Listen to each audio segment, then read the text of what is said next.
다 함께 성경 암송하심으로 새벽 기도회 시작하겠습니다. 이스라엘아 들으라. 우리 하나님 여호와는 오직 유일한 여호와이시니 너는 마음을 다하고 뜻을 다하고 힘을 다하여 내 하나님 여호와를 사랑하라. 오늘 내가 내게 명하는 이 말씀을 너는 마음에 새기고 내 자녀에게 부지런히 가르치며 집에 앉았을 때에든지 길을 갈 때에든지 누워 있을 때에든지 일어날 때에든지 이 말씀을 강론할 것이며 너는 또 그것을 내 손목에 매어 기호를 삼으며 내 미간에 붙여 표로 삼고 또 내 집 문설주와 바깥문에 기록할지니라. 아멘. 오늘 함께 은혜 받으실 본문은 베드로후서 2장 1절로 9절 말씀입니다. 저는 9절 한 절만 봉독해 드리겠습니다.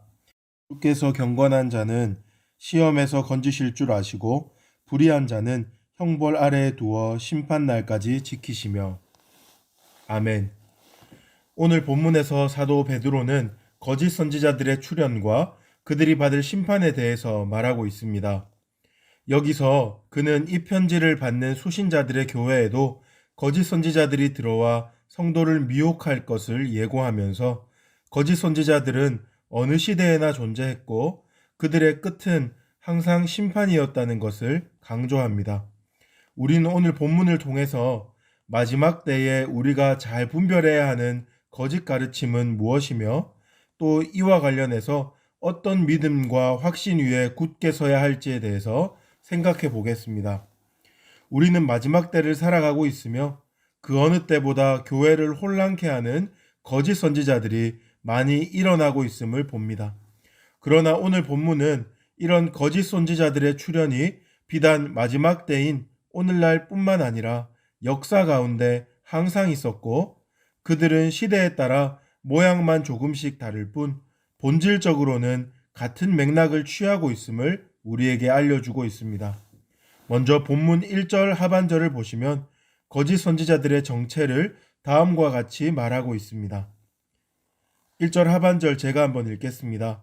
그들은 멸망하게 할 이단을 가만히 끌어들여 자기들을 사신 주를 부인하고 임박한 멸망을 스스로 취하는 자들이라. 여기서 알 수 있는 것은 그들이 이단이라는 것과 예수 그리스도의 구원을 부인한다는 것, 그리고 결국은 멸망당할 자들이라는 것입니다. 이단은 한자말로 우리가 잘 알고 있는 것처럼 달을 이자에 끝단자를 사용합니다. 복음의 진리와 비슷하게 접근하지만 실제로 그 결과, 목표가 완전히 다르다는 것입니다. 그들의 목표는 무엇입니까? 오늘 본문 2절과 3절에서 분명히 드러납니다. 2절을 제가 한번 읽겠습니다. 여럿이 그들의 호색하는 것을 따르리니 이로 말미암아 진리의 도가 비방을 받을 것이요. 3절 그들이 탐심으로써 지어낸 말을 가지고 너희로 이득을 삼으니 그들의 심판은 옛적부터 지체하지 아니하며 그들의 멸망은 잠들지 아니하느니라. 2절과 3절에서 드러나는 그들의 목표는 호색, 곧 음란함을 추구하는 것이며 또한 욕심, 곧 탐심을 쫓는 것을 말합니다. 오늘날도 교회 안에 많은 거짓 선지자들이 들어와 있습니다.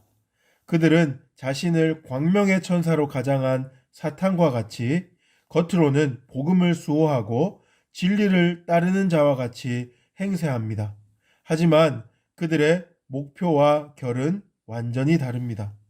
그들의 목표와 결은 우리가 앞서 살펴본 것처럼 호색과 탐심입니다. 우리는 그것을 잘 분별하고 관찰해야 합니다. 그들이 하는 말이 아니라 걷고 있는 걸음이 그리스도를 향하는지 아니면 자기 자신의 탐욕과 유익을 꾀하는지를 잘 살펴야 합니다. 또한 그들이 하나님을 궁극적으로 높이는지 아니면 자기 자신을 높이는지를 유심히 관찰해야 합니다. 그러할 때에 우리는 누구를 따라야 하고 누구를 피해야 할지 분별할 수 있을 것입니다. 그런가 하면 오늘 본문에서는 거짓 선지자와 그들이 따르는 자들이 당할 심판에 대해서 분명히 말해주고 있고 우리 성도들이 마지막 때에 하나님의 공의로운 심판이 있다는 사실을 믿고 신뢰하며 흔들리지 말고 의연히 신앙생활 할 것을 권면하고 있습니다.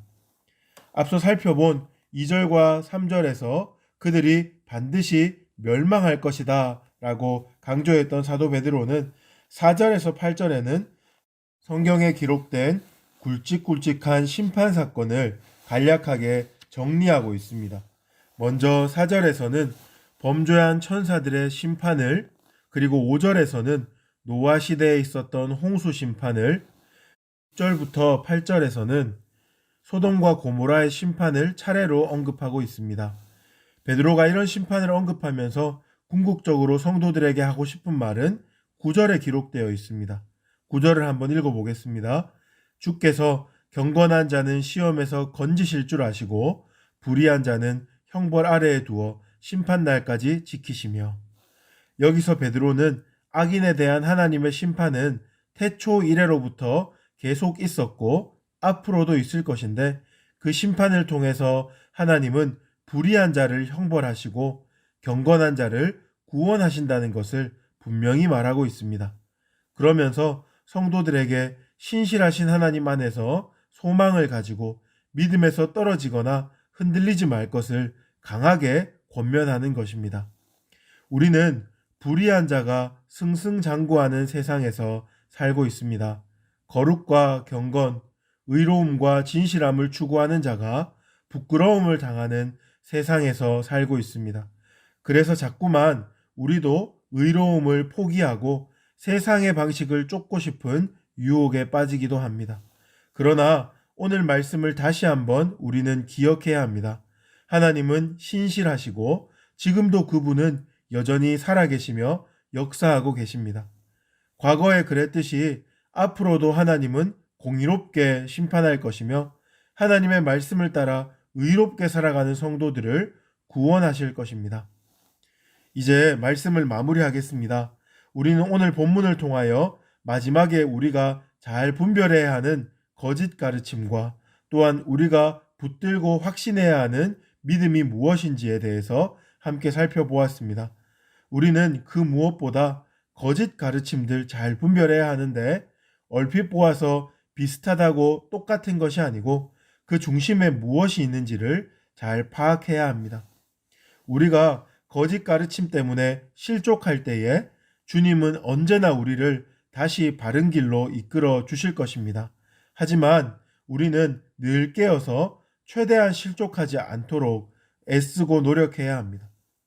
또한 우리는 거짓 선지자들과 그들을 따르는 자들의 최후가 어떠한지를 항상 기억해야 합니다.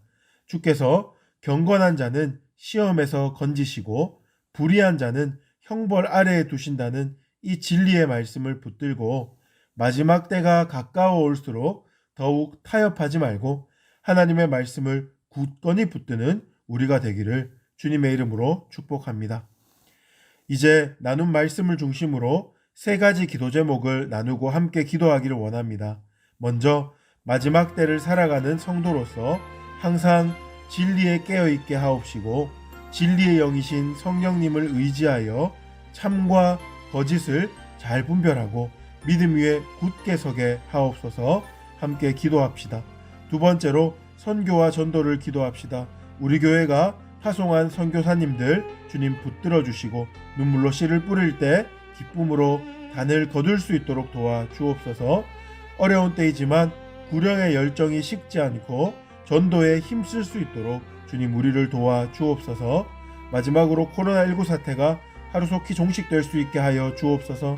전국 교회에게 거리두기 2.5단계 조처가 내려졌는데 교회가 모이지 못하는 이 시기에도 교회를 지켜주시고 성도들이 더욱 깨어서 기도하게 하여 주옵소서. 주님의 은혜로 하루속히 교회가 다시 온전히 모일 수 있도록 도와 주옵소서. 나눈 기도 제목 가지고 또한 여러분 가지고 계신 기도 제목 가지고 주여 부르짖고 함께 합심으로 기도하시겠습니다. 주여